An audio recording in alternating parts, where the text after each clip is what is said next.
Capítulo XX. De la jamás vista ni oída aventura, que con más poco peligro fue acabada de famoso caballero en el mundo, como la que acabó el valeroso Don Quijote de la Mancha.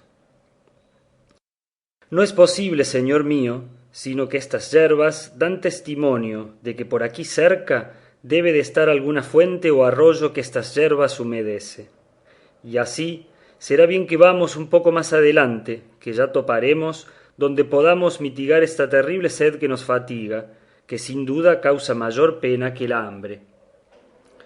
Parecióle bien el consejo a don Quijote, y tomando de la rienda a Rocinante y Sancho del cabestro a su asno, después de haber puesto sobre él los relieves que de la cena quedaron, comenzaron a caminar por el prado arriba a tiento, porque la oscuridad de la noche no les dejaba ver cosa alguna. Mas no hubieron andado 200 pasos, cuando llegó a sus oídos un grande ruido de agua, como que de algunos grandes y levantados riscos se despeñaba. Alegróles el ruido en gran manera, y parándose a escuchar hacia qué parte sonaba, oyeron a deshora otro estruendo que les aguó el contento del agua, especialmente a Sancho, que naturalmente era medroso y de poco ánimo. Digo que oyeron que daban unos golpes a compás, como un cierto crujir de hierros y cadenas que, acompañados del furioso estruendo del agua, que pusieran pavor a cualquier otro corazón que no fuera el de don Quijote. Era la noche, como se ha dicho, oscura, y ellos acertaron a entrar entre unos árboles altos, cuyas hojas, movidas del blando viento, hacían un temeroso y manso ruido, de manera que la soledad, el sitio, la oscuridad, el ruido del agua con el susurro de las hojas, todo causaba horror y espanto, y más cuando vieron que ni los golpes cesaban, ni el viento dormía, ni la mañana llegaba, añadiéndose a todo esto el ignorar el lugar donde se hallaban. Pero don Quijote, acompañado de su intrépido corazón, saltó sobre Rocinante y embarazando su rodela, terció su lanzón y dijo: Sancho amigo, has de saber que yo nací, por querer del cielo, en esta nuestra edad de hierro, para resucitar en ella la de oro, o la dorada como suele llamarse. Yo soy aquel para quien están guardados los peligros, las grandes hazañas, los valerosos hechos. Yo soy, digo otra vez, quien ha de resucitar los de la tabla redonda, los 12 de Francia y los 9 de la fama, y el que ha de poner en olvido los platires, los tablantes, olivantes y tirantes, los febos y belianises, con toda la caterva de los famosos caballeros andantes del pasado tiempo, haciendo en este en que me hallo tales grandezas, extrañezas y fechos de armas, que oscurezcan las más claras que ellos hicieron.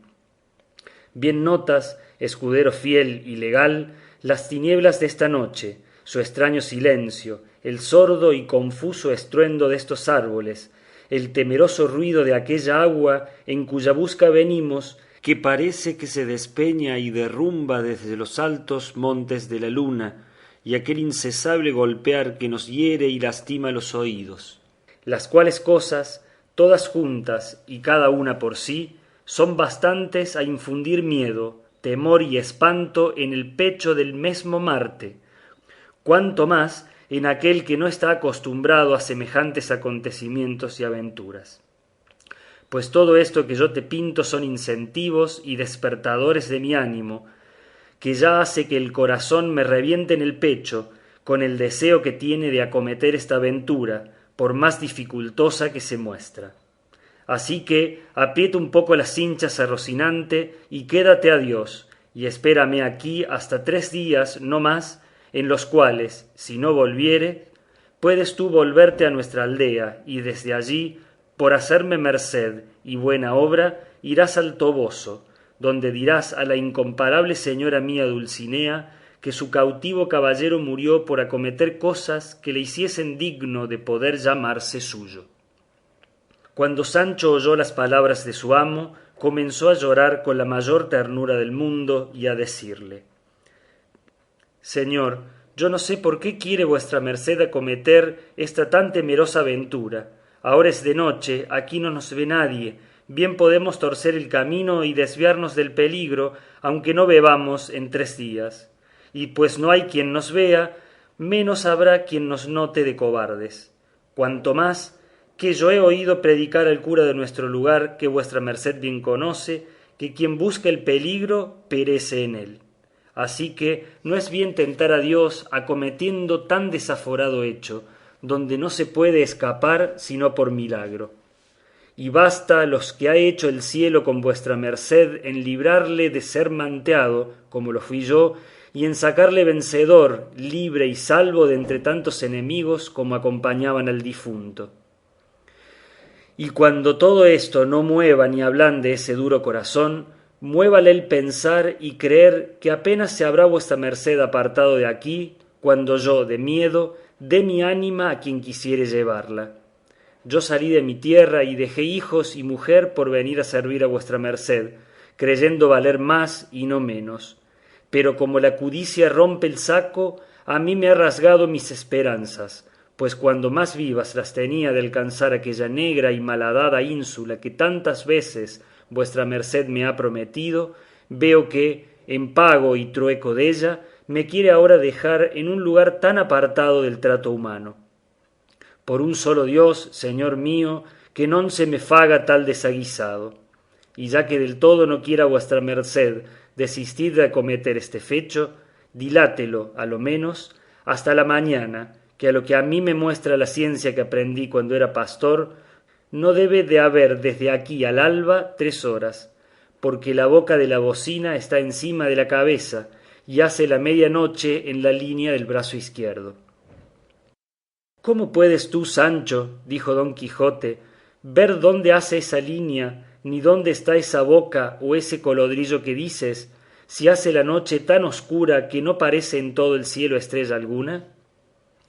Así es, dijo Sancho, pero tiene el miedo muchos ojos y ve las cosas debajo de tierra, cuando más encima en el cielo, puesto que, por buen discurso, bien se puede entender que hay poco de aquí al día.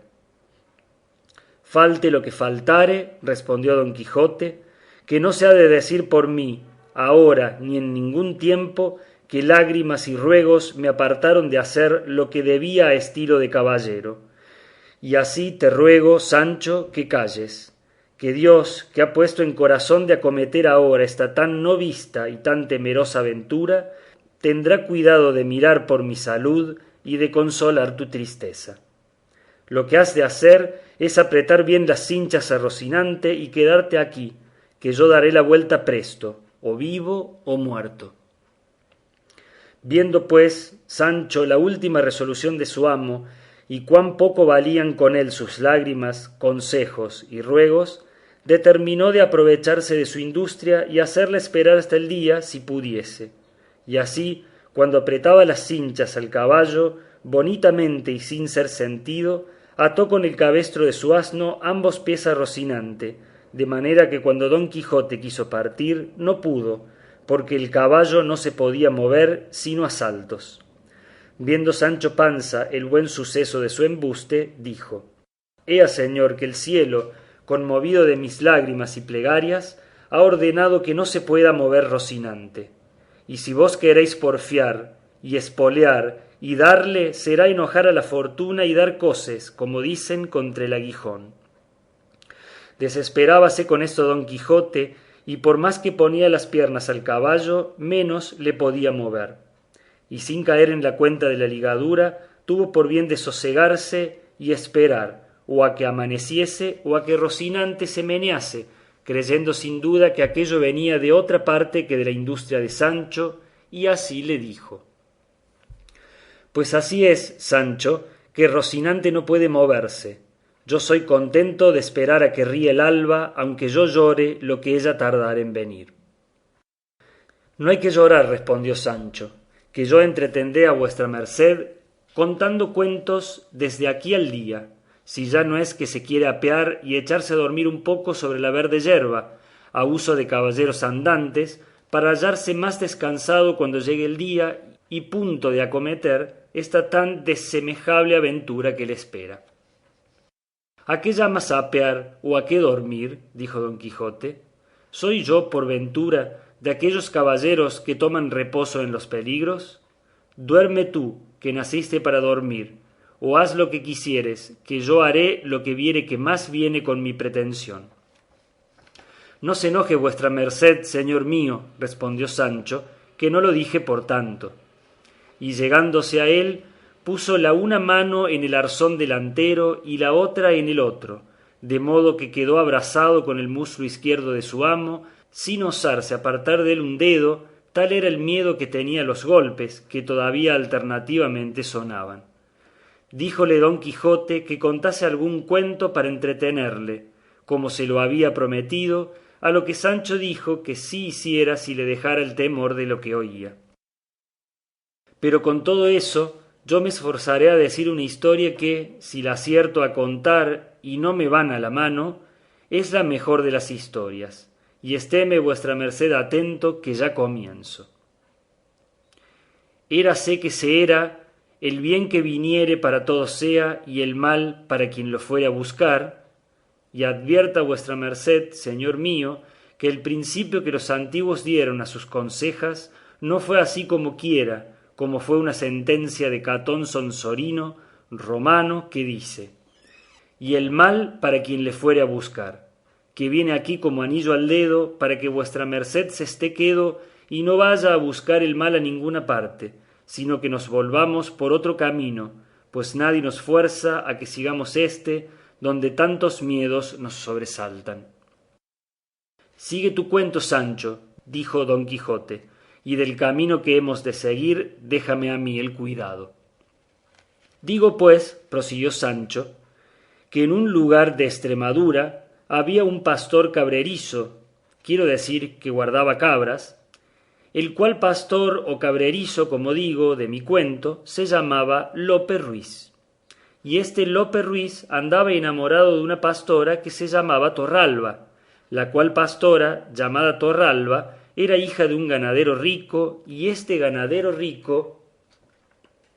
Si de esa manera cuentas tu cuento, Sancho, dijo don Quijote, repitiendo 2 veces lo que vas diciendo, no acabarás en 2 días. Dilo seguidamente y cuéntalo como hombre de entendimiento, y si no, no digas nada. De la misma manera que yo lo cuento, respondió Sancho, se cuentan en mi tierra todas las consejas, y yo no sé contarlo de otra, ni es bien que vuestra merced me pida que haga usos nuevos. Di como quisieres, respondió don Quijote, que pues la suerte quiere que no pueda dejar de escucharte, prosigue. Así que, señor mío de mi ánima, prosiguió Sancho, que como ya tengo dicho, este pastor andaba enamorado de Torralba, la pastora, que era una moza rolliza, sahañera, y tiraba algo hombruna, porque tenía unos pocos de bigotes, que parece que ahora la veo. Luego, ¿conocístela tú? Dijo don Quijote. No la conocí yo, respondió Sancho, pero quien me contó este cuento me dijo que era tan cierto y verdadero que podía bien, cuando lo contase a otro, afirmar y jurar que lo había visto todo. Así que yendo días y viniendo días, el diablo que no duerme y que todo lo añasca, hizo de manera que el amor que el pastor tenía a la pastora se volviese en homecillo y mala voluntad. Y la causa fue, según las malas lenguas, una cierta cantidad de celillos que ella le dio, tales que pasaban de la raya y llegaban al vedado. Y fue tanto lo que el pastor la aborreció de allí adelante, que por no verla se quiso ausentar de aquella tierra e irse donde sus ojos no la viesen jamás.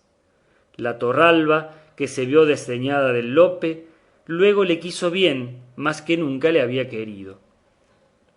Esa es natural condición de mujeres, dijo don Quijote, desdeñar a quien las quiere y amar a quien las aborrece. Pasa adelante, Sancho. Sucedió, dijo Sancho, que el pastor puso por obra su determinación, y antecogiendo sus cabras se encaminó por los campos de Estremadura para pasarse a los reinos de Portugal. La Torralba, que lo supo, se fue tras él, y seguíale a pie y descalza desde lejos, con un bordón en la mano y con unas alforjas al cuello, donde llevaba, según es fama, un pedazo de espejo y otro de un peine, y no sé qué botecillo de mudas para la cara. Mas, llevase lo que llevase, que yo no me quiero meter ahora en averiguarlo, sólo diré que dicen que el pastor llegó con su ganado a pasar el río Guadiana, y en aquella sazón iba creciendo y casi fuera de madre, y por la parte que llegó no había barca ni barco, ni quien le pasase a él ni a su ganado de la otra parte, de lo que se congojó mucho, porque veía que la Torralba venía ya muy cerca y le había de dar mucha pesadumbre con sus ruegos y lágrimas. Mas tanto anduvo mirando que vio un pescador que tenía junto a sí un barco, tan pequeño que solamente podían caber en él una persona y una cabra. Y con todo esto le habló y concertó con él que le pasase a él y a 300 cabras que llevaba. Entró el pescador en el barco y pasó una cabra, volvió y pasó otra, tornó a volver y tornó a pasar otra. Tenga vuestra merced cuenta en las cabras que el pescador va pasando, porque si se pierde una de la memoria, se acabará el cuento y no será posible contar más palabra dél. Sigo pues y digo que el desembarcadero de la otra parte estaba lleno de cieno y resbaloso, y tardaba el pescador mucho tiempo en ir y volver. Con todo esto volvió por otra cabra y otra y otra. Haz cuenta que las pasó todas, dijo Don Quijote, no andes yendo y viniendo de esa manera, que no acabarás de pasarlas en un año. ¿Cuántas han pasado hasta ahora? Dijo Sancho. Yo qué diablos sé, respondió Don Quijote. He aquí lo que yo dije que tuviese buena cuenta, pues por Dios que se ha acabado el cuento, que no hay pasar adelante. ¿Cómo puede ser esto? Respondió Don Quijote. Tan de esencia de la historia es saber las cabras que han pasado, por extenso, que si se yerra una del número no puede seguir adelante con la historia. No, señor, en ninguna manera, respondió Sancho, porque así como yo pregunté a vuestra merced que me dijese cuántas cabras había pasado y me respondió que no sabía, en aquel mesmo instante se me fue a mí de la memoria cuanto me quedaba por decir, y a fe que era de mucha virtud y contento. De modo, dijo Don Quijote, que ya la historia es acabada. Tan acabada es como mi madre, dijo Sancho. Dígote de verdad, respondió Don Quijote, que tú has contado una de las más nuevas consejas, cuento o historia, que nadie pudo pensar en el mundo, y que tal modo de contarla ni dejarla jamás se podrá ver ni habrá visto en toda la vida, aunque no esperaba yo otra cosa de tu buen discurso. Mas no me maravillo, pues quizás estos golpes, que no cesan, te deben de tener turbado el entendimiento. Todo puede ser, respondió Sancho, mas yo sé que en lo de mi cuento no hay más que decir que allí se acaba do comienza el yerro de la cuenta del pasaje de las cabras. Acabe enhorabuena donde quisiere, dijo Don Quijote, y veamos si se puede mover Rocinante. Tornóle a poner las piernas, y él tornó a dar saltos, y a estarse quedo, tanto estaba de bien atado. En esto parece ser, o que el frío de la mañana que ya venía, o que Sancho hubiese cenado algunas cosas lenitivas, o que fuese cosa natural, que es lo que más se debe creer, a él le vino en voluntad y deseo de hacer lo que el otro no pudiera hacer por él. Mas era tanto el miedo que había entrado en su corazón, que no osaba apartarse un negro de uña de su amo. Pues pensar de no hacer lo que tenía gana tampoco era posible, y así lo que hizo, por bien de paz, fue soltar la mano derecha, que tenía asida al arzón trasero, con la cual, bonitamente y sin rumor alguno, se soltó la lazada corrediza con que los calzones se sostenían, sin ayuda de otra alguna, y en quitándosela, dieron luego abajo y se le quedaron como grillos. Tras esto, alzó la camisa lo mejor que pudo y echó al aire entre ambas posaderas, que no eran muy pequeñas. Hecho esto, que él pensó que era lo que más tenía que hacer para salir de aquel terrible aprieto y angustia, le sobrevino otra mayor, que fue que le pareció que no podía mudarse sin hacer estrépito y ruido, y comenzó a apretar los dientes y a encoger los hombros, recogiendo en sí el aliento todo cuanto podía. Pero con todas estas diligencias fue tan desdichado que, al cabo, vino a hacer un poco de ruido, bien diferente de aquel que a él le ponía tanto miedo. Oyólo don Quijote y dijo: ¿Qué rumor es ese, Sancho? No sé, señor, respondió él. Alguna cosa nueva debe de ser, que las aventuras y desventuras nunca comienzan por poco. Tornó otra vez a probar ventura, y sucedióle también que, sin más ruido ni alboroto que el pasado, se halló libre de la carga que tanta pesadumbre le había dado. Mas, como don Quijote tenía el sentido del olfato tan vivo como el de los oídos, y Sancho estaba tan junto y cosido con él que casi por línea recta subían los vapores hacia arriba, no se pudo excusar de que algunos no llegasen a sus narices. Y apenas hubieron llegado, cuando él fue al socorro, apretándolas entre los dos dedos, y con tono algo gangoso dijo: Paréceme, Sancho, que tienes mucho miedo. Sí tengo, respondió Sancho, mas ¿en qué lo echa de ver vuestra merced ahora más que nunca? En que ahora más que nunca hueles, y no a ámbar, respondió don Quijote.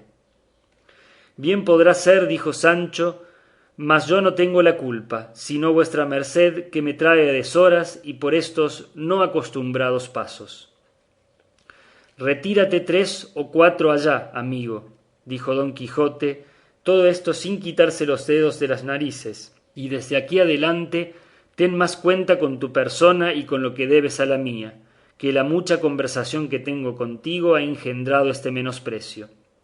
Apostaré, replicó Sancho, que piensa vuestra merced que yo he hecho de mi persona alguna cosa que no deba. Peor es menearlo, amigo Sancho, respondió don Quijote. En estos coloquios y otros semejantes pasaron la noche amo y mozo. Mas viendo Sancho que a más andar se venía la mañana, con mucho tiento desligó a Rocinante y se ató los calzones. Como Rocinante se vio libre, aunque él de suyo no era nada brioso, parece que se resintió y comenzó a dar manotadas, porque corbetas, con perdón suyo, no las sabía hacer. Viendo pues don Quijote que ya Rocinante se movía, lo tuvo a buena señal y creyó que lo era de que acometiese aquella temerosa aventura. Acabó en esto de descubrirse el alba y de parecer distintamente la cosa, y vio don Quijote que estaba entre unos árboles altos, que ellos eran castaños, que hacen la sombra muy oscura. Sintió también que el golpear no cesaba, que no vio quién le podía causar, y así, sin más detenerse, hizo sentir las espuelas a Rocinante, y tornando a despedirse a Sancho, le mandó que allí le aguardase 3 días, a lo más largo, como ya otra vez se lo había dicho, y que, si al cabo de ellos no hubiese vuelto, tuviese por cierto que Dios había sido servido de que en aquella peligrosa aventura se le acabasen sus días. Tornóle a referir el recado y embajada que había de llevar de su parte a su señora Dulcinea, y que en lo que tocaba a la paga de sus servicios no tuviese pena, porque él había dejado hecho su testamento antes que saliera de su lugar, donde se hallaría gratificado por todo lo tocante a su salario, rata por cantidad, del tiempo que hubiese servido, pero que si Dios le sacaba de aquel peligro sano y salvo y sin cautela, se podía tener por muy más que cierta la prometida ínsula. De nuevo tornó a llorar Sancho, oyendo de nuevo las lastimeras razones de su buen señor, y determinó de no dejarle hasta el último tránsito y fin de aquel negocio. De estas lágrimas y determinación tan honrada de Sancho Panza, saca el autor de esta historia que debía de ser bien nacido y por lo menos cristiano viejo, cuyo sentimiento enterneció algo a su amo, pero no tanto que mostrase flaqueza alguna.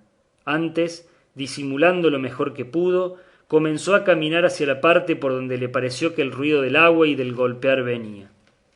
Seguíale Sancho a pie, llevando, como tenía de costumbre, el cabestro a su jumento, perpetuo compañero de sus prósperas y adversas fortunas.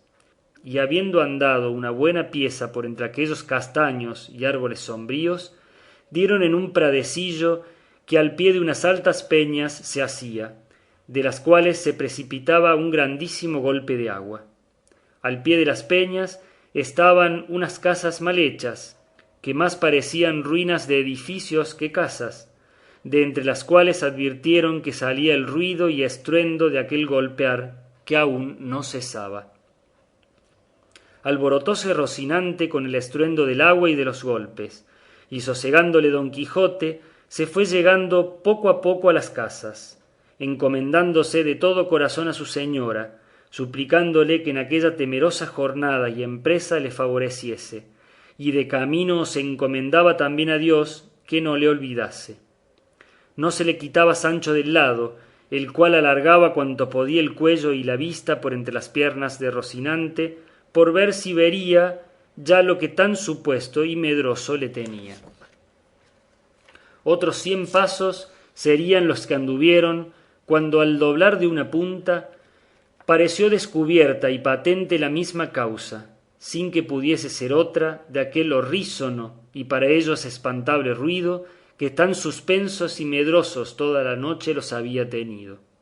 Y eran, si no lo has, oh lector, por pesadumbre y enojo, 6 mazos de batán, que con sus alternativos golpes aquel estruendo formaban. Cuando don Quijote vio lo que era, enmudeció y pasmóse de arriba abajo. Miróle Sancho y vio que tenía la cabeza inclinada sobre el pecho, con muestras de estar corrido. Miró también don Quijote a Sancho y viole que tenía los carrillos hinchados y la boca llena de risa, con evidentes señales de querer reventar con ella, y no pudo su melancolía tanto con él que, a la vista de Sancho, pudiese dejar de reírse. Y como vio Sancho que su amo había comenzado, soltó la presa de manera que tuvo necesidad de apretarse las ijadas con los puños por no reventar riendo. 4 veces sosegó y otras tantas volvió a su risa con el mismo ímpetu que primero, de lo cual ya se daba al diablo don Quijote, y más cuando le oyó decir, como por modo de fisga: Has de saber, oh Sancho amigo, que yo nací, por querer del cielo, en esta nuestra edad de hierro, para resucitar en ella la dorada, o de oro. Yo soy aquel para quien están guardados los peligros, las hazañas grandes, los valerosos fechos. Y por aquí fue repitiendo todas o las más razones que don Quijote dijo la vez primera que oyeron los temerosos golpes. Viendo pues don Quijote que Sancho hacía burla de él, se corrió y enojó en tanta manera que alzó el lanzón y le asentó 2 palos, tales que, si como los recibió en la espalda los recibiera en la cabeza, quedara libre de pagarle el salario si no fuera sus herederos. Viendo Sancho que sacaba tan malas veras de sus burlas, con temor de que su amo no pasase adelante en ellas, con mucha humildad le dijo: Sosiéguese vuestra merced, que por Dios que me burlo. Pues, porque os burláis, no me burlo yo, respondió don Quijote. Venid acá, señor alegre. Pareceos a vos que, si como estos fueron mazos de batán, fuera otra peligrosa aventura, ¿no había yo mostrado el ánimo que convenía para emprenderla y acabarla? ¿Estoy yo obligado, a dicha, siendo como soy caballero, a conocer y distinguir los sones y saber cuáles son de batán o no? Y más que podría ser, como es verdad, que no los he visto en mi vida, como vos los habréis visto, como villano ruin que sois, criado y nacido entre ellos. Si no, haced vos que estos 6 mazos se vuelvan en 6 callanes, y echádmelos a las barbas uno a uno, o todos juntos, y cuando yo no diere con todos patas arriba, haced de mí la burla que quisiéredes. No haya más, señor mío, replicó Sancho, que yo confieso que he andado algo risueño en demasía, pero dígame vuestra merced ahora que estamos en paz, así Dios le saque de todas las aventuras que le sucedieren tan sano y salvo como le he sacado desta. ¿No ha sido cosa de reír, y lo es de contar, el gran miedo que hemos tenido?